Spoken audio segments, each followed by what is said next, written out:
क्षमा चाहती हूँ, पुनः गड़बड़ हो गई। नेट में कोई प्रॉब्लम आ रही है बार बार हर बार।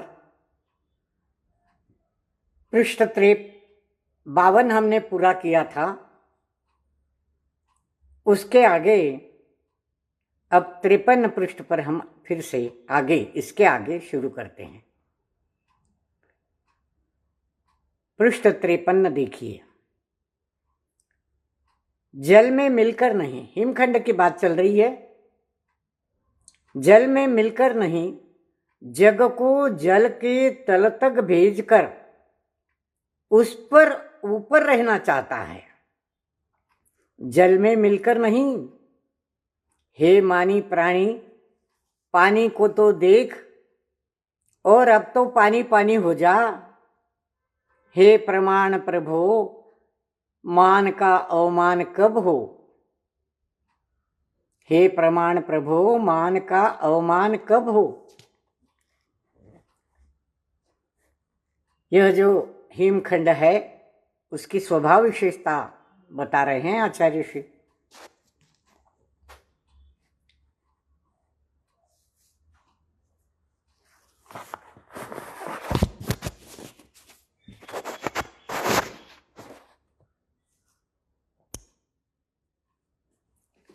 कैसा है हिमखंड? वह जल में मिलकर नहीं, जग को संसार को जल के तल तक भेजकर उसके ऊपर रहना चाहता है। जग को संसार को जल के तल तक भेजकर उस पर रहना चाहता है। मान कषाय है ना। जल में मिलकर नहीं, जल से ऊपर तैरकर, ऊपर रहकर, लहराव में रहकर जग को डुबोना चाहता है, खुद नहीं डूबता। हे मानी प्राणी, हिमखंड को उद्देश्य कर कहते हैं, हे मानी प्राणी,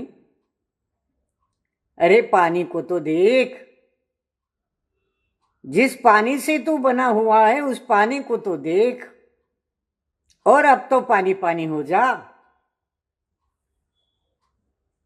हम किसी को पानी पानी हो जाए ऐसा कब कहते हैं? शर्म के मारे डूब मर, ऐसा कहते हैं ना।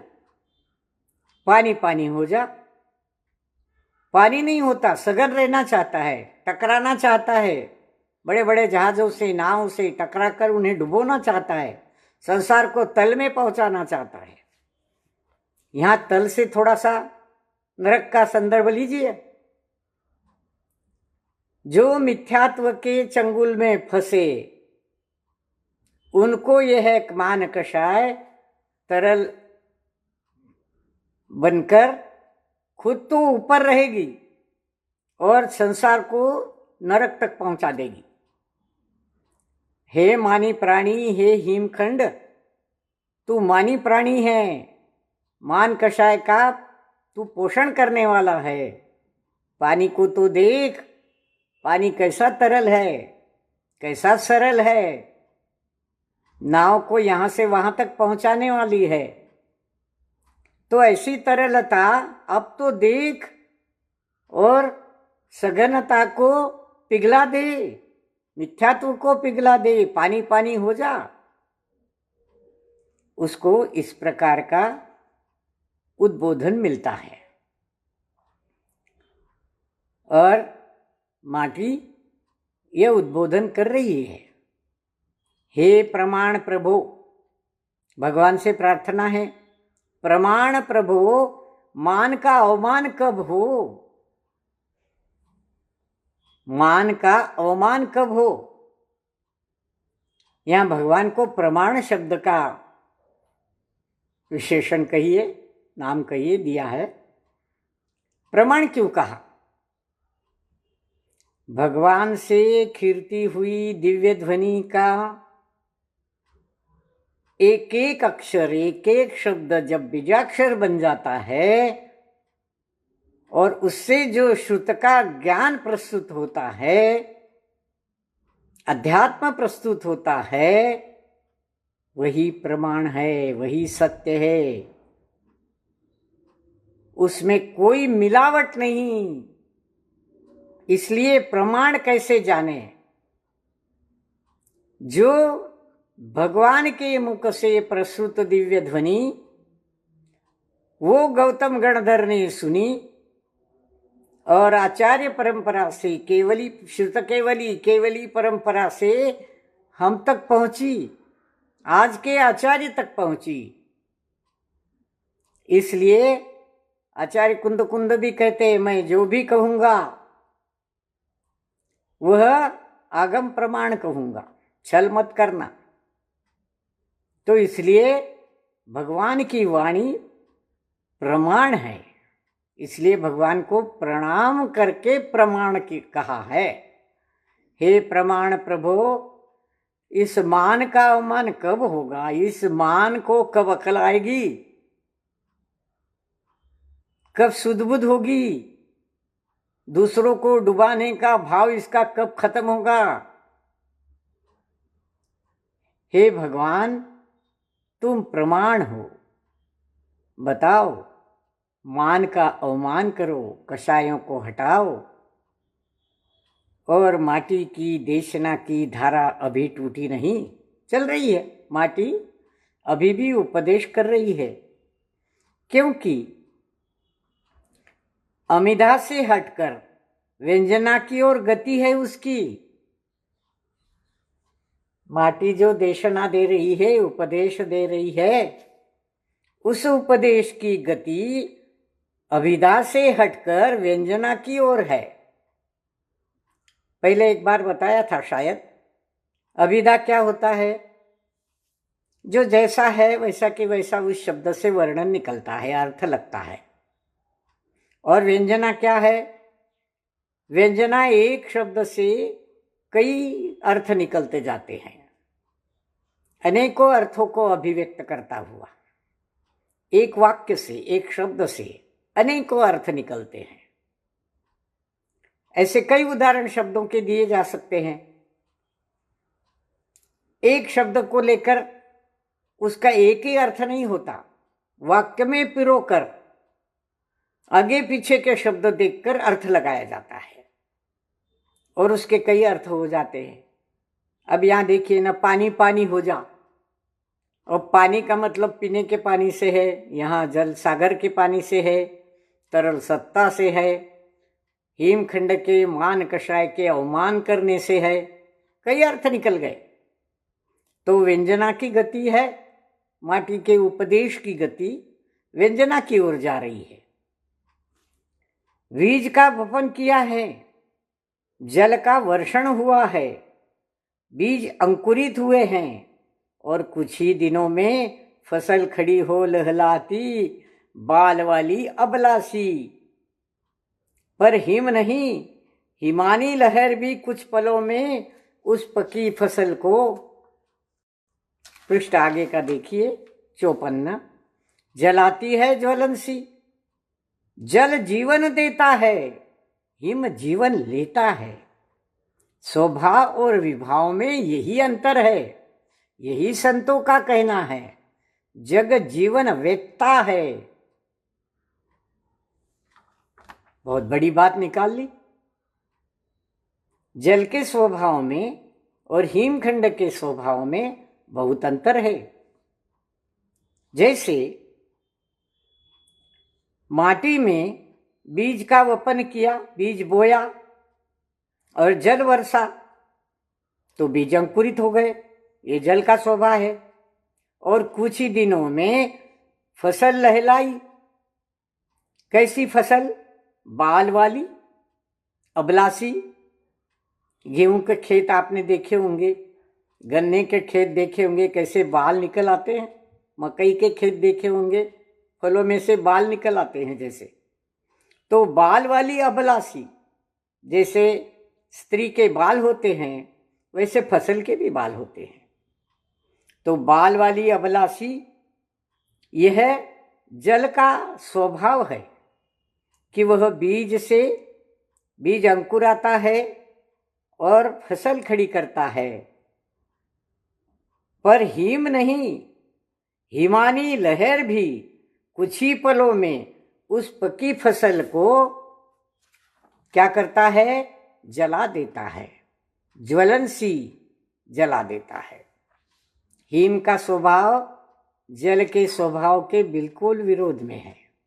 हिम क्या पड़ता है? हिम की वर्षा जब होती है तो वही फसल जो जल के सिंचन से पैदा हुई थी, वही फसल हिम के वर्षाव से जल जाती है। अंकुरित तो हो गई, पर हिम वर्षा हुई तो फसल जल गई, क्योंकि हिम का स्वभाव, हिम की लहर ऐसी है कि कुछ ही पलों में उस पकी फसल को वह जला देती है। ज्वलनसी है तो बर्फ, हाथ स्पर्श करो उसको तो ठंडा लगता है, पर उसका स्वभाव जलनशील है। जल के और हिम के स्वभाव में, जो हिम जल से ही बना है, उन दोनों के स्वभाव में क्या फर्क है? दो पंक्तियों में बड़ा सार गर्भित अर्थ निकाला है आचार्य ऋषि ने। जल जीवन देता है और हिम जीवन लेता है। स्वभाव और विभाव में यही तो अंतर है। स्वभाव और विभाव दो विरुद्ध बातें हैं। जो स्वभाव में नहीं रहता वो विभाव में आ जाता है, और जो विभाव में है वो स्वभाव में नहीं जाता। हमारी भाव परिणमन भी अगर विभाव में है तो स्वभाव से दूर है, स्वभाव से अलग हो गए, और अगर हम स्वभाव में हैं तो कोई विभाव नहीं, किसी भी प्रकार का विकार नहीं, विकल्प नहीं, निर्विकल्प होकर हम स्वभाव में रत हो जाते हैं, रमण करते हैं। संतों ने भी तो यही कहा है। तो जल के स्वभाव में और हिम के स्वभाव का अंतर दिखाते हुए आचार्य ऋषि ने एक अध्यात्म की गहन एक रहस्य बता दिया है। जल जग जीवन वेत्ता है। जल जो है वह जीवन वेत्ता है, तो जग भी जीवन वेत्ता है। कौन सा जग? ये संसार नहीं, ये शहर, ये गांव, ये लोग, ये मकान, उसमें रहने वाले लोग, ये धन दौलत, ये नहीं है। कौन सा जग जीवन वेत्ता है? स्वभाव जीवन वेत्ता है, जीवन देता है, जीवन जीने का मार्ग बताता है। जीवन में सुख कैसे निर्माण हो ये मार्ग बताने वाला है, इसलिए उसे स्वभाव को जगत जीवन वेत्ता देने वाला कहा है।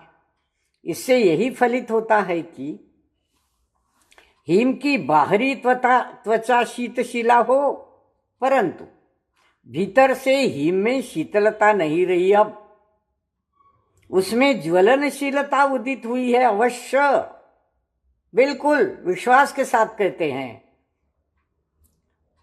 अन्यथा जिसे प्यास लगी हो, जिसका कंठ सूख रहा हो और जिसकी आंखें जल रही हो, वह जल्दी से जल्दी इन पीड़ाओं की मुक्ति के लिए जल के बदले हिम की डली खा लेता है। किस लिए?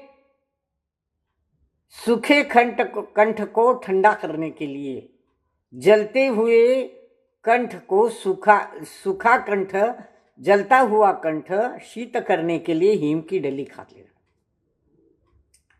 हम शरबत पीते हैं, शराब पीने वाले शराब पीते हैं, उसमें हिम की डली डालते हैं। ठंडा पानी चाहिए तो हम सादे पानी में हिम की डली डालकर पीते हैं, पर उससे होता क्या है? हिम की डली खा लेता है पीड़ाओं की मुक्ति के लिए जल्दी जल्दी जल के बदले, परंतु उससे उल्टी कसकस प्यास बढ़ती है। क्यों? नाक से नाकी निकलती है। क्यों? यही तो विभाव की सफलता है। फिर लाया अध्यात्म, विभाव की सफलता। विभाव में रहने से क्या होता है? हिम की डली खाने से ऐसा लगता है कि ठंडा लगेगा, पर ठंडा लगता नहीं है, उल्टी ज्वलनशीलता बढ़ती है, उष्णता बढ़ती है, कसकर प्यास बढ़ती है। और क्या होता है, हमारे दूसरे अवयव भी गलने लग जाते हैं, नाक से नाकी बहने लग जाती है, सर्दी लग जाती है। क्यों? हिम की डली का स्वभाव ज्वलनशील है। जिस प्रकार विभाव का स्वभाव भी ज्वलनशील है, आदमी को जलाता रहता है, सुख शांति नहीं होने देता। इतना मिला और चाहिए, इतना मिला और चाहिए, ऐसी जो आकुलता है वह विभाव में है। और ये आकुलता ही मनुष्य को ज्वलनशीलता मनुष्य के मन में पैदा करती है, जलाती है, रात दिन जलाती है। और धंधा कैसा बढ़े, और पैसा कैसा मिले, और मकान कैसा बड़ा हो, और कितना सोना, और चाहिए और चाहिए और चाहिए। ये विभाव सफल करती है, विभाव को ये ज्वलनशीलता सफल करती है, क्योंकि स्वभाव से दूर ले जाती है। और जहां सुख नहीं है, आकुलता है, दर्द है, दुख है, उसमें डुबो देती है। तो विभाव में रहना विफलता है, सफलता नहीं है। तो सुख कहाँ? आचार्य कहते हैं सुख यहां, सुख हमारे स्वभाव में है, स्वभाव की रमणता में है, स्वभाव के स्वरूप को जानने में है, हमारे अंतरात्मा में है, हमारे ध्रुव में, शुद्धात्मा में अनंत गुणों का भंडार है। उन गुणों के परिचय में, उनके परिणमन में सुख है। जहां विभावों से हटकर स्वभाव में आना ही सुख का मार्ग है, और यही मोक्ष का मार्ग है। और इसमें विभाव सफल नहीं होता। विभाव सफल कब होता है? जब तुम आकुलता में रमते हो, मान कषाय में रमते हो, क्रोध मान माया लोभ सारे कषाय, कर्म नो कर्म सब में रमते हो, तब विभाव सफल हो जाता है, खुश हो जाता है, हिमखंड के जैसा जग को डुबो देता है तल तक। तो विभाव हमको तल तक डुबोने वाला हिमखंड के समान है। और स्वभाव भाव की विकलता देखो, स्वभाव का भाव विभाव में विकलता का अनुभव करता है। अगर हमारा भाव विभाव में है, विकल्प में है, तो आकुलता निर्माण होती है, विकलता निर्माण होती है। और हमारा भाव जो है स्वभाव से छूटकर विभाव में अटक जाता है। यह स्वभाव की विकलता है, आकुलता है।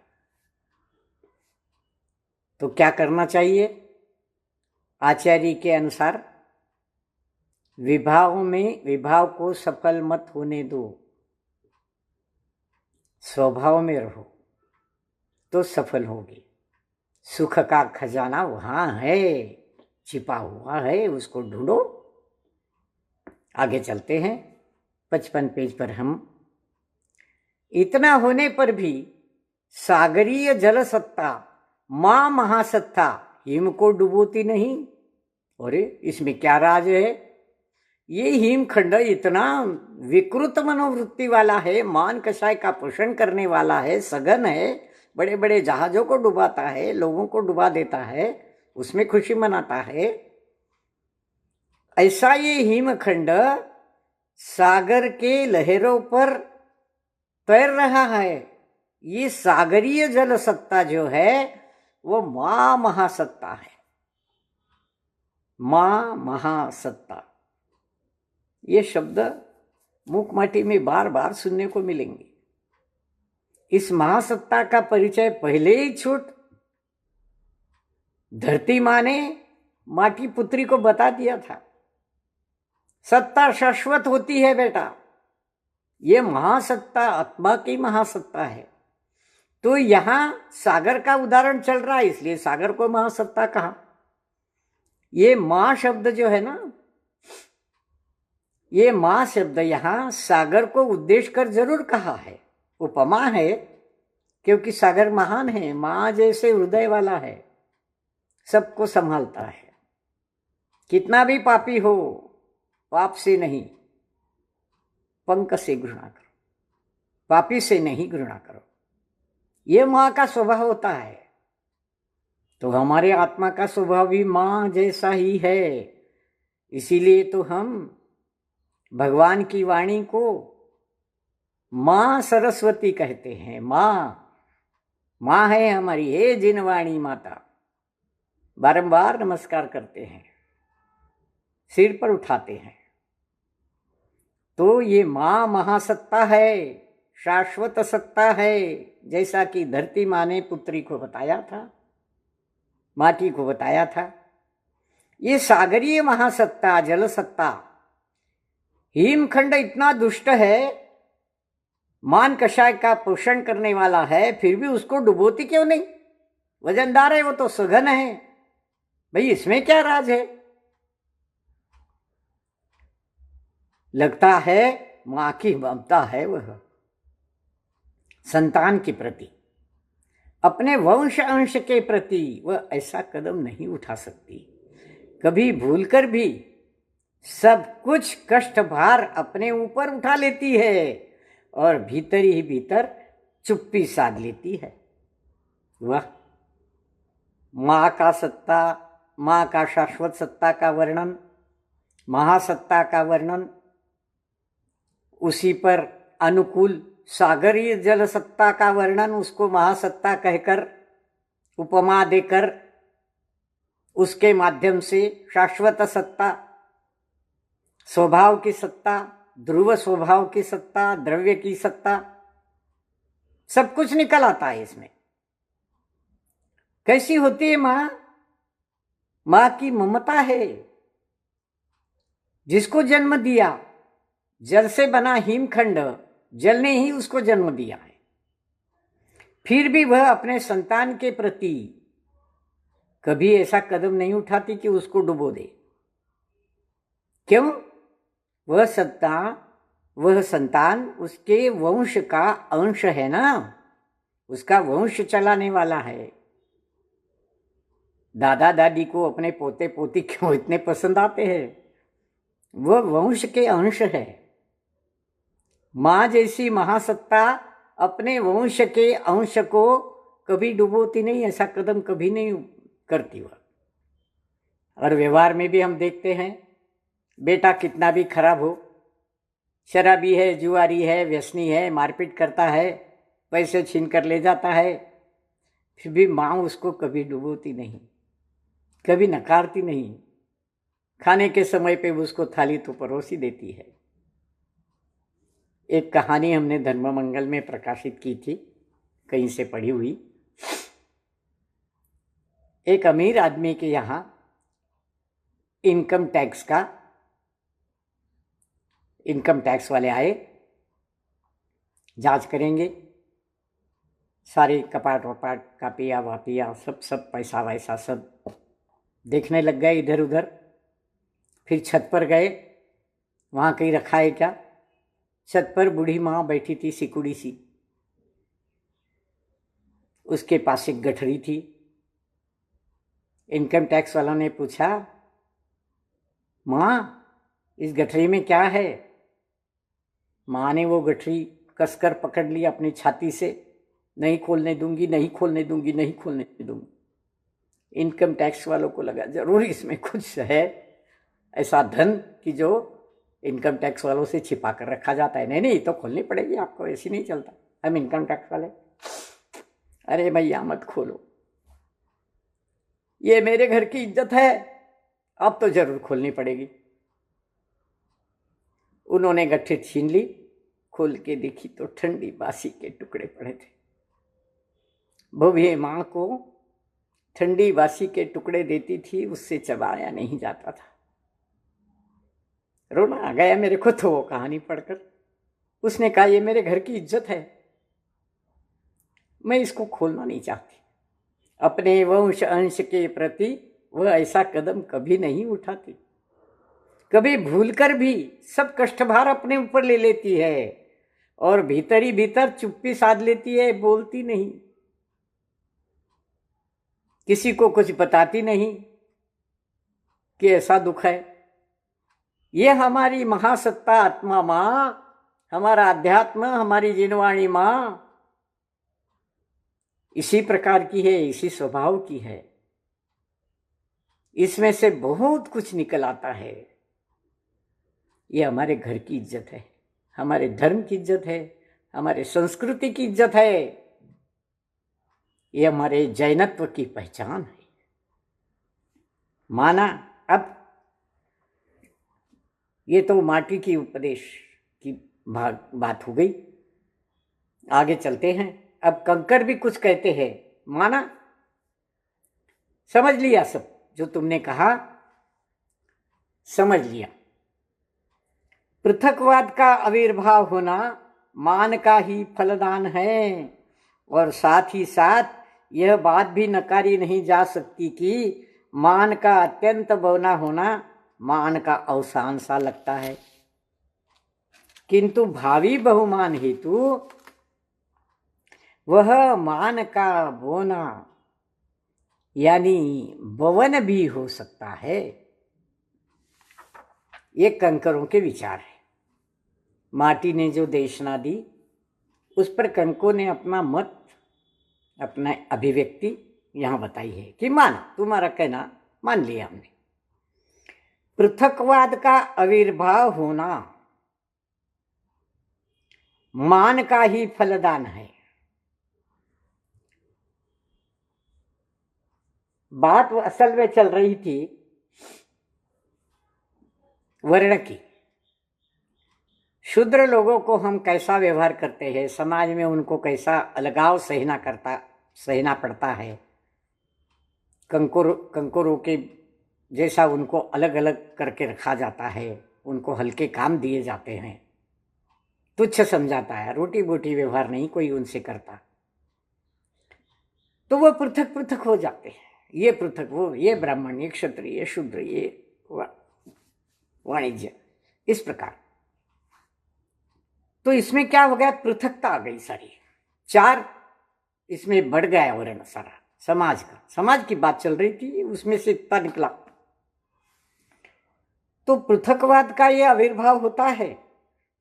मान लिया हमने कि पृथकवाद का आविर्भाव होना मान का ही फलदान है। मान के कारण ये होता है। अपने को श्रेष्ठ समझना, दूसरे को लघु समझना, क्षुद्र समझना, तुच्छ समझना, हल्का समझना और स्वयं को श्रेष्ठ समझना। हम ब्राह्मण हैं, हम क्षत्रिय है, हम वैश्य है, हम धनवान हैं, ये गरीब है, ये भिखारी है। तो ये पृथकवाद किसने निर्माण किया? मान ने निर्माण किया, मान कषाय ने निर्माण किया। जिनके मन में मान है वो अपने को दूसरे से ऊंचा दिखाना चाहता है, ऊंचा बताना चाहता है। ब्राह्मण सर्वश्रेष्ठ समझते थे अपने को एक काल में। महावीर भगवान को कहना पड़ा, कमुणा खत्यो होई, कमुणा होई ब्राह्मण। कौन ब्राह्मण, कौन क्षत्रिय, कौन वैश्य, कौन क्षुद्र? अरे जन्म से नहीं, कर्म से महान बनो। ऐसे कर्म जो उपादान से प्रस्फुटित होते हैं, ऐसे कर्म, ऐसा भाव रमण। तो मान कषाय करोगे तो पृथकवाद का आविर्भाव होना ये मान का ही फल है, उसका फलदान है। उसी के फल से मान कषाय का पोषण होता है। बात ये नकारी भी नहीं जा सकती। मान का अत्यंत बौना होना मान का अवसान लगता है। मान का अत्यंत बौना होना, छोटा होना, लघु होना, मान का अवसान लगता है कि मान छोटा हो गया, मान नहीं है ज्यादा। आप किसी बड़ी सभा में जाइए, ही करके हाथ जोड़ते हैं, ऐसा दिखाते हैं कि बड़े विनम्र है, नमस्कार करते हैं, झुकते हैं। पर इसमें भी एक प्रकार से उनको हम कितने विनम्र है दिखाने का मान भाव होता है, मान कषाय होती है। तो मान का छोटा होना, बौना होना भी मान का अवसान हुआ ऐसा लगता है, पर होता नहीं है। ये भावी बहुमान हेतु, आगे का पृष्ठ देखिए, वह मान का बौना यानी बवन भी हो सकता है। मान का बोना क्या हो सकता है? बवन भी हो सकता है। बोना होना, मान कषाय को बुआई होती है उसकी, जैसे बीज माटी में हम बुआई करते हैं, बोते हैं। मान को छोटा दिखाने में, विनम्रता दिखाने में कभी कभी अंदर छिपा हुआ ये जो मान है कषाय, ये मान का बीजवपन ही है। इससे तो मान ही अंकुरित होगा, पूर्णता से नहीं निकलेगा। मान का अत्यंत बौना होना, मान का अवसान सा लगता है कि अवसान हुआ, पर नहीं होता। वह भावी बहुमान हेतु, भावी बहुमान के लिए बताया गया एक ऐसा खोटा मिथ्या व्यवहार है।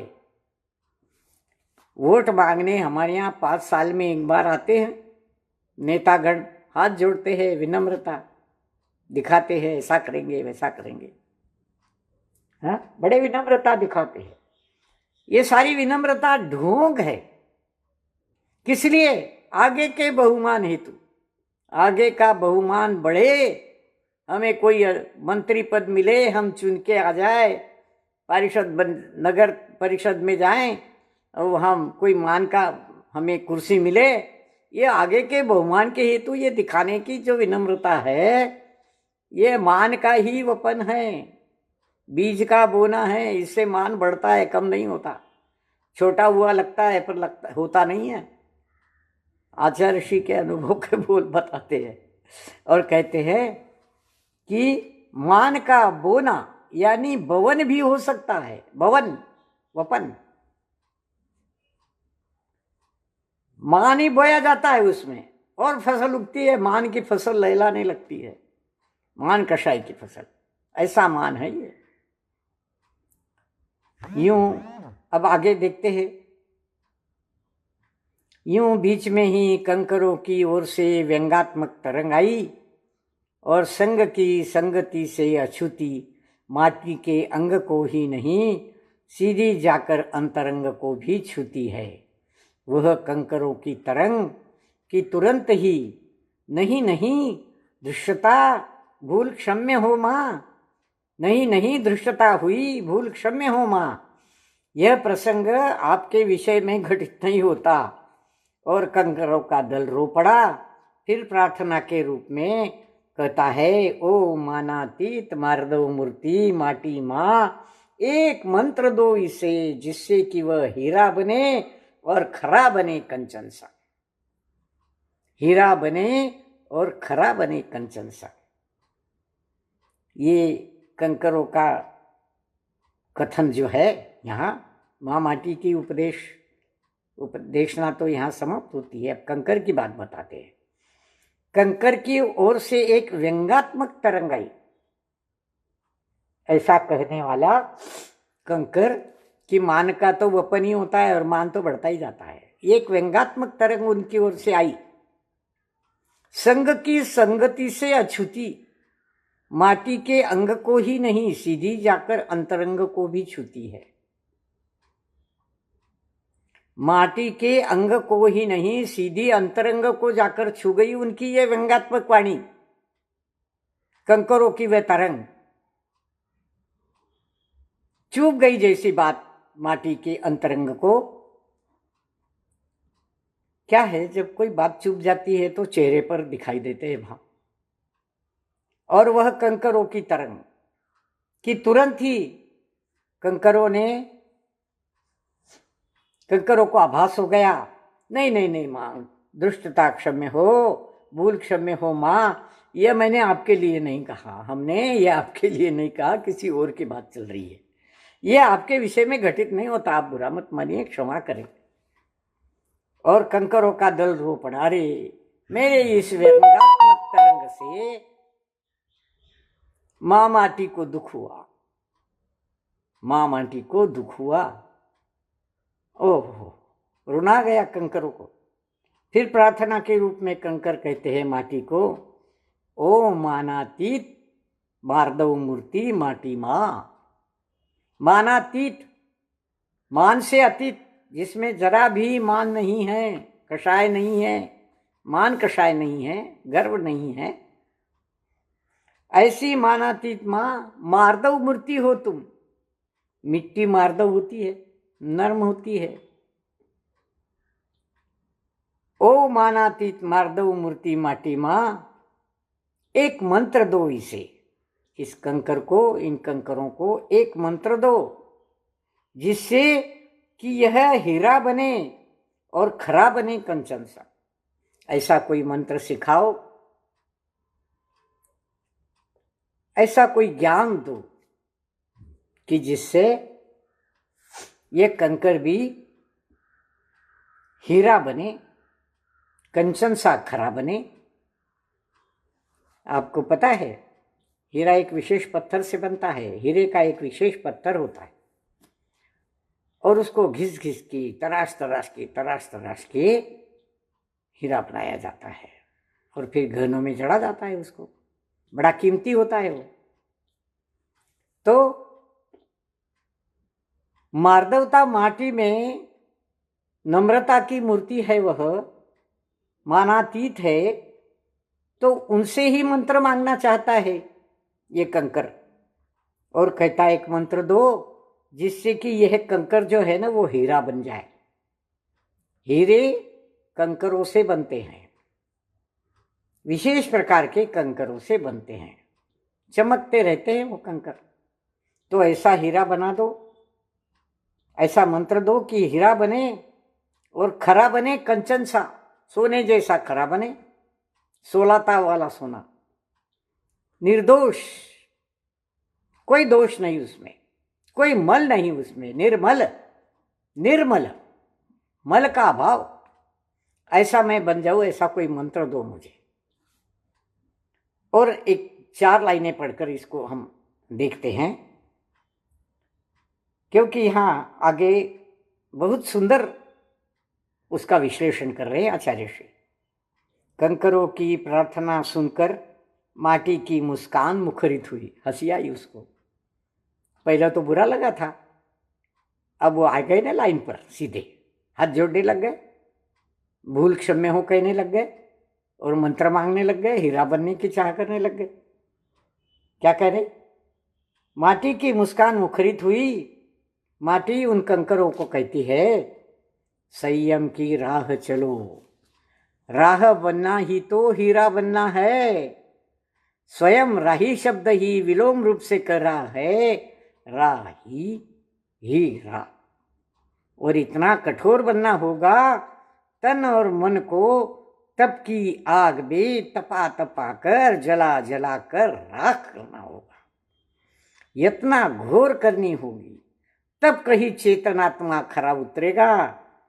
खरा शब्द भी स्वयं विलोम रूप से कह रहा है, राख बने बिना खरा दर्शन कहाँ। राख खरा। आशीष के हाथ उठाती माटी की मुद्रा, उदार समुद्रा। इन छंदों में क्या नहीं भरा, क्या नहीं भरा,